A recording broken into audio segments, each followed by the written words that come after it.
이 로뎀 나무라고 하는 우리가 단어를 들을 때 여러분에게는 어떤 이미지가 떠올라 어떤 그림이 그려지십니까?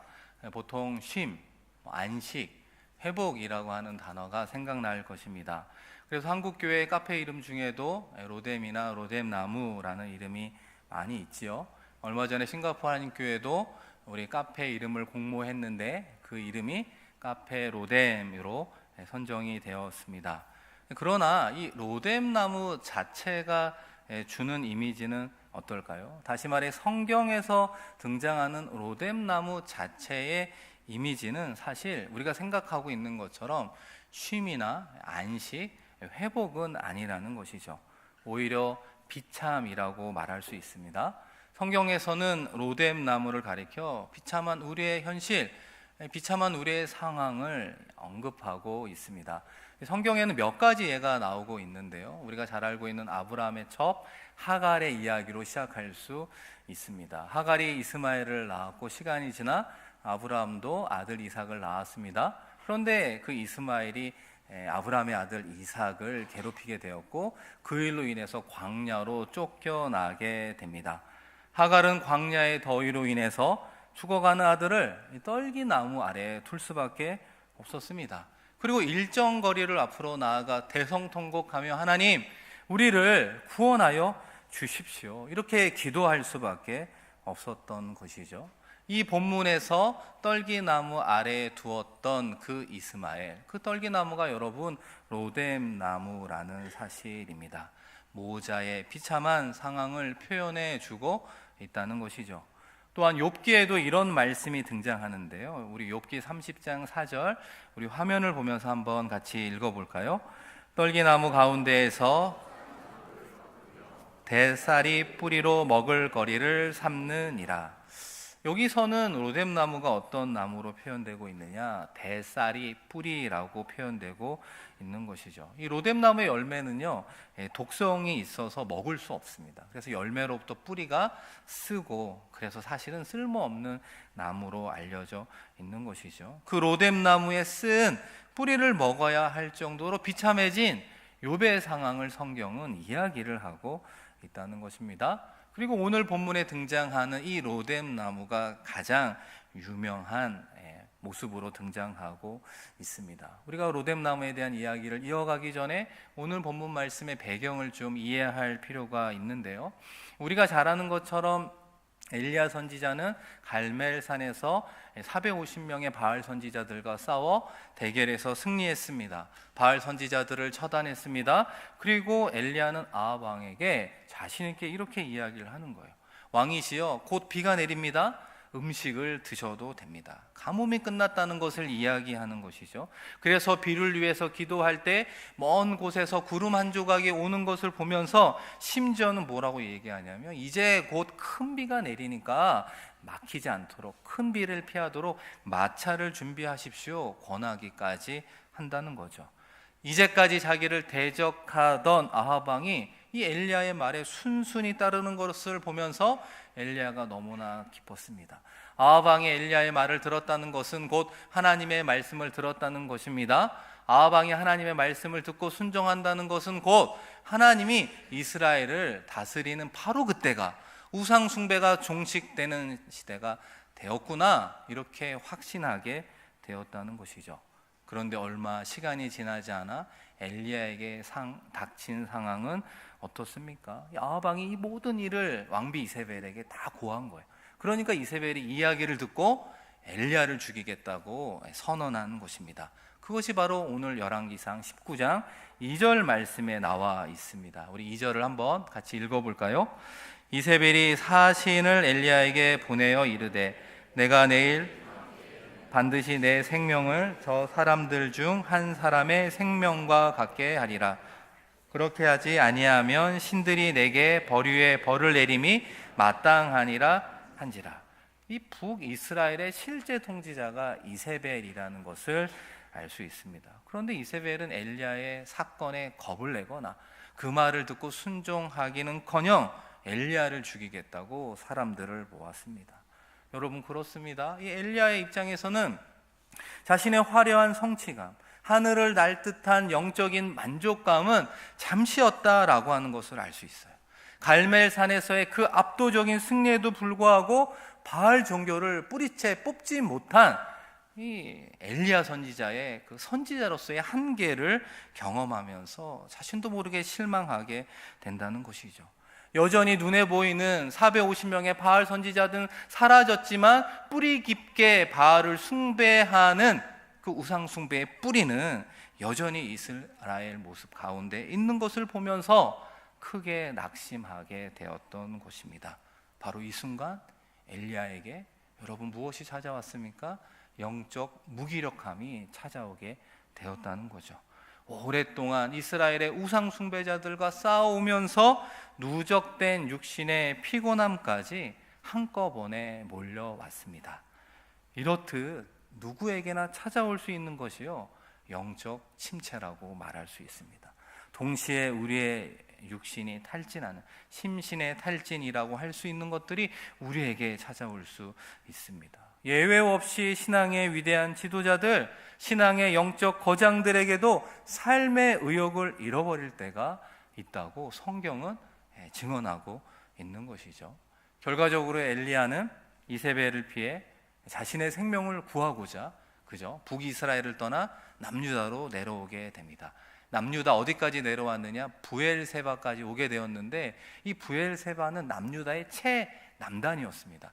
그리고 그곳에서 홀로 깊은 광야로 들어갔다라고 이야기하는 것이죠. 그리고 그 광야에서 들어가 로뎀 나무 아래 머물게 되었다라고 말합니다. 그런데 아이러나게도 이 엘리야는 그 로뎀 나무 아래서 무엇을 하나님께 구하고 있습니까? 우리 4절 말씀인데요, 같이 한번 읽어보겠습니다. 자기 자신은 광야로 들어가 하룻길쯤 가서 한 로뎀 나무 아래에 앉아서 자기가 듣기를 원하여 이르되, 여호와여 넉넉하오니 지금 내 생명을 거두시옵소서. 나는 내 조상들보다 낫지 못하나이다 하고, 조금 전에 자기의 생명을 걸고 바알의 선지자들과 대결해서 생명을 건졌습니다. 그리고 그 생명을 유지하기 위해 이세벨을 피해서 앞서 말씀드린 것처럼 궁극적으로 광야까지 도망친 인생이 아니었습니까? 그런데 왜 하필 광야 그 로뎀 나무 아래서 죽여달라고 또 이렇게 외치는, 어떻게 보면 이렇게 큰 모순이 없지 않겠습니까? 엘리야의 마음이 흔들리고 있다는 것을 알 수 있다는 것이죠. 신앙적으로 위대한 선지자 엘리야가 지금 죽음을 구하는 초라하고 비참하고 연약한 모습을 떠올려 보게 된다는 것입니다. 우리가 이 장면을 상상해 본다면 엘리야가 결코 로뎀 나무 아래에서 머문 것은 쉼이라든지 안식의 상태가 결코 아니라는 것을 알 수 있습니다. 초라하고 비참한 엘리야가 웅크려 잠에 들어있는 모습만을 보게 된다는 것입니다. 여러분 실제로 로뎀 나무를 보신 적이 있습니까? 우리 화면을 보시면 한번 로뎀 나무가 있는데요, 이 광야에서 쉽게 볼 수 있는 나무입니다. 영어로는 부름추리라고 이야기하죠. 흔히 관목이라고 말할 수 있는데요, 이 말을 우리말로 풀어보면 대싸리 나무. 그래서 이 나무의 용도는 빗자루를 만들면 유용한 것입니다. 여러분 보이는 그 광야가 팔레스타인 지역이잖아요. 35도 40도까지 육박하는 더위에 햇볕은 따갑고 직사광선이 내리찝니다. 근데 고온 건조하기 때문에 그늘만 있으면 시원해서 살아갈 수 있는데, 보시다시피 이 로뎀 나무의 잎은 넓어서 햇볕을 가리는 용도가 아니라는 것을 알 수 있습니다. 그래서 여러분 팔레스타인 사람들은 로뎀 나무 아래에 들어갑니다 라고 하는 표현 속에 어떤 의미가 들어가 있느냐? 나의 삶이 너무나 힘들어요. 나의 삶이 너무나 비참해졌어요. 나의 삶이 말로 표현할 수 없을 정도로 어렵습니다 라고 하는 것이 그들의 행동에 담겨져 있다는 것입니다. 결과적으로 그 비참한 상태를 엘리야가 스스로 어떻게 고백했다고요? 스스로 죽기를 원합니다, 이렇게 표현한 것입니다. 사랑하는 성도 여러분, 우리들의 삶도 역시 쉽지 않잖아요. 경기가 어려워 경제활동이 힘이 듭니다. 높은 급여만큼이나 치열한 경제 가운데 우리 경쟁 가운데 수시로 불안하지요. 스트레스 지수가 올라갑니다. 큰 압박이 조여 오는 것입니다.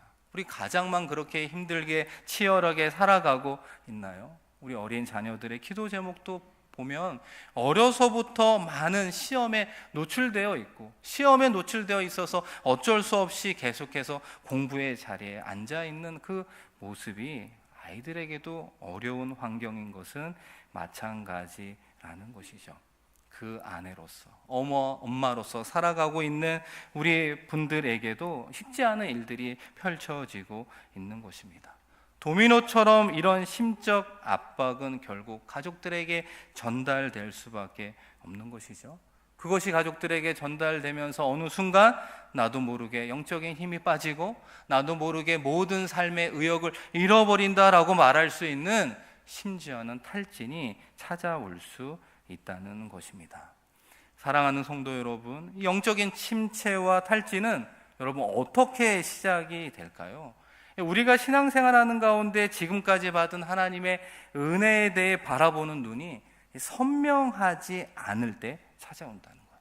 주님의 십자가를 바라보는 신앙적 시야가 흐려져 있을 때 우리도 모르는 틈이 생긴 그곳으로 우리의 걱정과 근심거리가 찾아오면서 우리의 마음을 흔들게 되어 있다는 것입니다.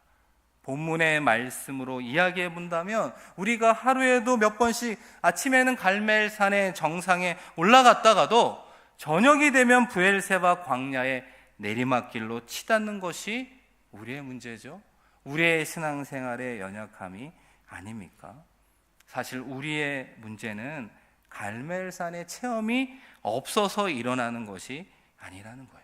체험이 없어서 주저앉는 것이 아니라는 거죠. 체험이 없어서 쉽게 좌절하고 낭망하는 것이 아니라는 것을 이야기하고 있습니다. 생각해 보면 어떤 모양으로든지 우리 모두에게는 갈멜산의 승리의 체험이 있기 마련입니다. 예수 그리스도를 통해 구원받은 하나님의 자녀가 되었습니다. 하나님의 자녀가 되어서 살아가는 우리들의 삶의 과정 가운데에는 어려운 가운데 승리하게 해주시고, 또 지금까지 말로 표현할 수 없는 하나님의 은혜가 우리 가운데 있었음을 우리는 부인할 수 없다라는 사실이죠. 그런데 문제는 갈멜산 정상에 있을 때, 성령 충만할 때, 은혜 충만할 때는 아무런 문제가 안 되다가도 로뎀나무 아래에 있을 때 묘하게 그런 은혜가 기억나지 않음으로 인해서 우리의 입술을 통해 너무나 힘들다고, 너무나 피곤하다고, 너무나 지쳤다라고 푸념만 늘어놓는 것이 우리의 문제요, 엘리야의 문제가 아니었습니까? 그래서 때로는 도망치고 싶고 때로는 살고 싶지 않다고, 너무 힘들다고, 사람들과의 관계에서 상처받아서 어떻게 해야 될지 모르겠다고 우리는 이야기하며 살아가고 있다는 것입니다. 사랑하는 성도 여러분, 그러나 하나님은 비참하게 그 나무에서 죽기를 구했던 엘리야조차 하나님께서는 혼내지 않으시고 다시 한번 그를 어루만져 주시며 위로해 주시는 모습을 보게 됩니다. 비참함의 상징이었던 로뎀나무 그 아래에서 하나님의 어루만짐으로 온전한 회복이라고 말할 수 있는 반전이 시작되고 있는 것이죠.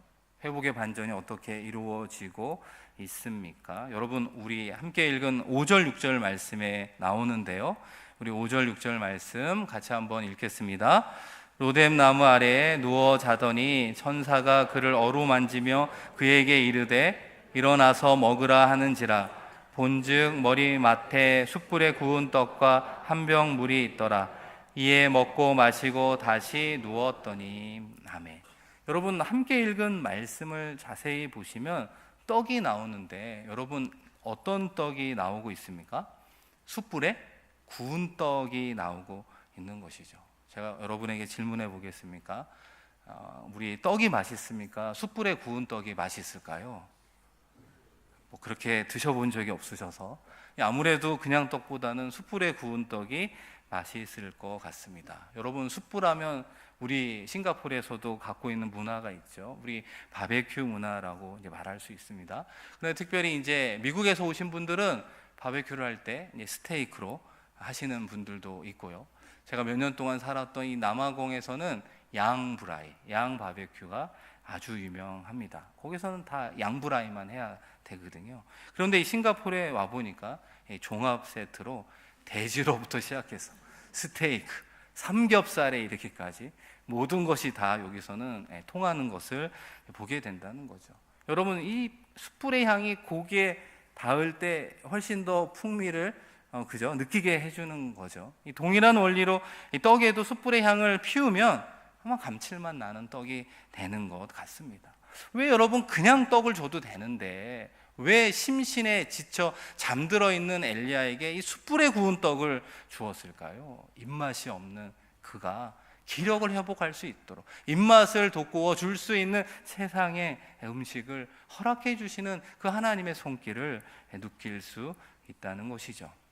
여러분, 한 번 더 질문해 보도록 하겠습니다. 이 하나님의 천사는 숯불에 구운 떡을 사왔을까요? 숯불을 피워서 떡을 구웠을까요? 여러분, 전자입니까? 후자입니까? 여러분 생각에 하나를 고르라고 한다면 그 당시에 숯불에 구운 떡을 사왔다라기보다는 숯불을 피워놓고 떡을 구웠다라고 말할 수 있는 것이죠. 마지막 질문입니다. 여러분, 이 숯불은 어떤 나무에서 구했을까요? 답은 늘 가까이 있죠. 우리가 읽은 말씀 가운데 있습니다. 무슨 나무에서 숯불을 만들었을까요? 로뎀 나무에서 숯을 만들어 숯불을 피웠던 것을 알 수 있는 거죠. 이 로뎀 나무가 보통 때는 쓸모가 없는데 이 쌀이 빗자루로 만들 때, 두 번째는 숯불을 만들 때 아주 중요한 나무가 되었던 것입니다. 왜냐하면 그 로뎀 나무로 만든 숯불은 오랫동안 지속되기 때문에 그렇습니다. 그래서 여러분, 사막의 원주민들, 우리 베두인들이라고 하는 사람들이 어떻게 유목민으로 살아가면서 사막의 그 추운 밤을 따뜻하게 보낼 수 있을까요?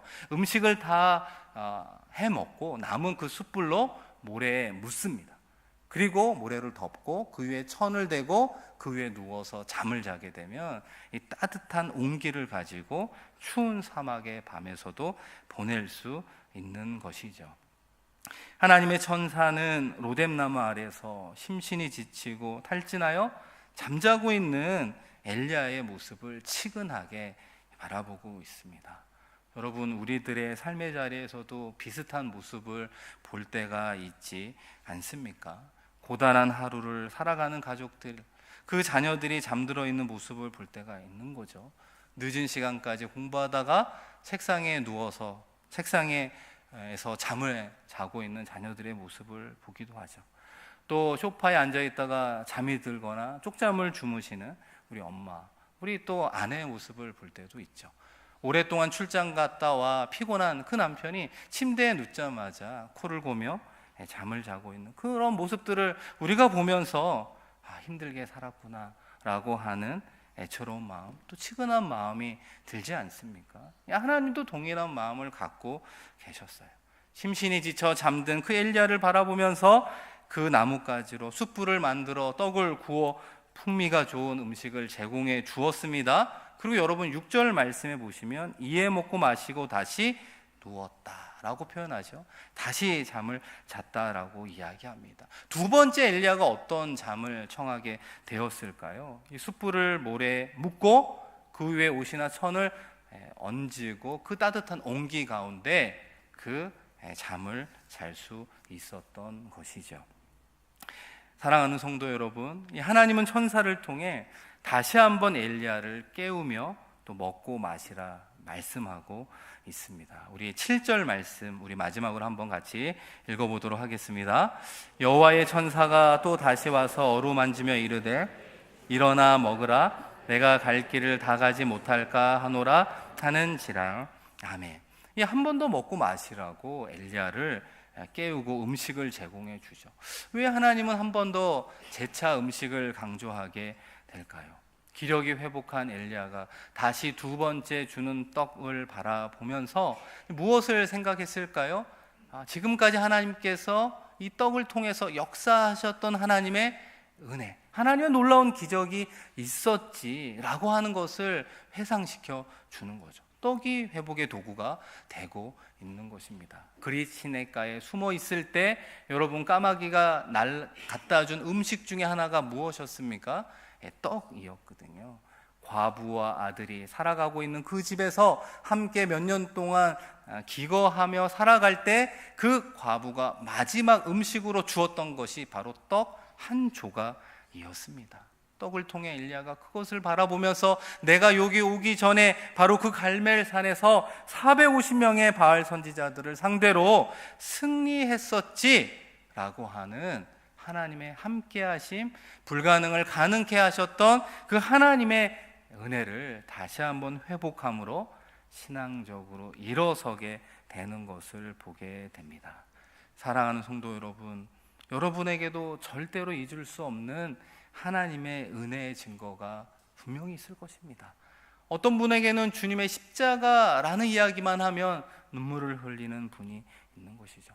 어떤 분은 어떤 사건에 대한 간증을 할 때마다 눈물 없이는 할 수 없는 그 간증의 사건들이 있지 않습니까? 특별히 건강 가운데 회복시켜 주셨던 그 하나님의 개인에게 찾아오셨던 그 은혜, 그 증거, 그것을 우리가 붙잡고 있을 때 혹시라도 찾아온 영적인 침체에서 벗어날 수 있는 것입니다. 사랑하는 성도 여러분, 앞서 말씀드렸던 하갈과 그 아들 이스마엘은 어떻게 되었을까요? 아들의 죽음을 지켜볼 수밖에 없는 그 상황 가운데 하나님께서 나타나 하갈의 눈을 밝게 하시어 샘을 보게 하셨죠. 물을 마시게 하셨습니다. 그리고 이스마엘 가운데에도 너도 한 민족을 다스리는 사람이 될 것이라고 약속하며 위로해 주었습니다.